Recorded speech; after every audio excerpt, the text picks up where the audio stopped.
I'm Richard Southern in the 680 newsroom with a look back at some of the big business news stories of the past week. Certainly the biggest story of the week, Bank of Canada. It increased interest rates for the first time in almost 7 years. The key overnight rate up 25 basis points to about 0.75%. Still historically very low, but again, the first hike in a while, and it triggered a big uptick for the Canadian dollar. The loonie closed on Friday above 79 cents. Takes about $1.26 Canadian to buy $1 US. A lot of news about the very troubled Sears Canada this past week. Almost 3,000 Sears employees have been laid off. None of them are receiving severance pay right now because of the court restructuring that Sears is undergoing. Mike Myers, the Toronto comedian, his brother worked for Sears for 36 years, and the two did a commercial together back in 2014. Take a look. Are you going to do the tagline? To this commercial that's only being shown in Canada? Sure. Come see the softer side of Sears.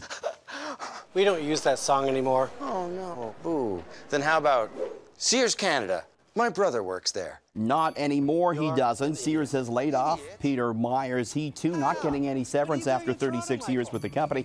We found out on Friday, though, that the top executives at Sears are doing okay. They're making off with $9.2 million in retention bonuses.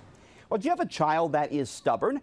Not to worry, they might do pretty well in the business world when they grow up. A new study this past week in the Journal of Developmental Psychology finds stubborn kids earn higher salaries as adults. They followed 700 kids from the age of 9 to 40. They looked at their sense of entitlement, their studiousness, their defiance against their parents, and their tendency to break the rules. And guess who earned the higher salaries in the end?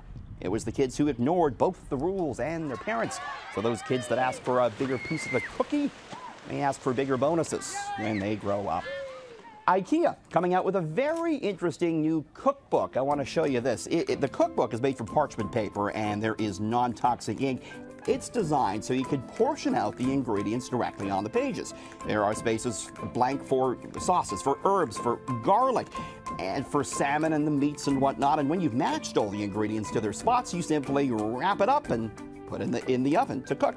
Of course, this all features food that Ikea sells, so they're trying to improve their earnings with this. Food has become a very popular part of Ikea. 30% of people who visit the store say they do it not for the furniture, but for the grub.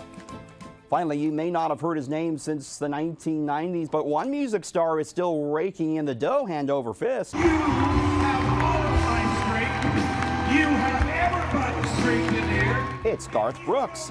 Yes, the country star made $60 million over just the past 12 months, according to Forbes magazine. The country star launching a lucrative comeback tour. He often plays more than a show a day. He's also playing the housing market. Brooks and his wife, Trisha Yearwood, recently selling their Malibu beach home for $7 million. In the 680 newsroom, Richard Southern, City News.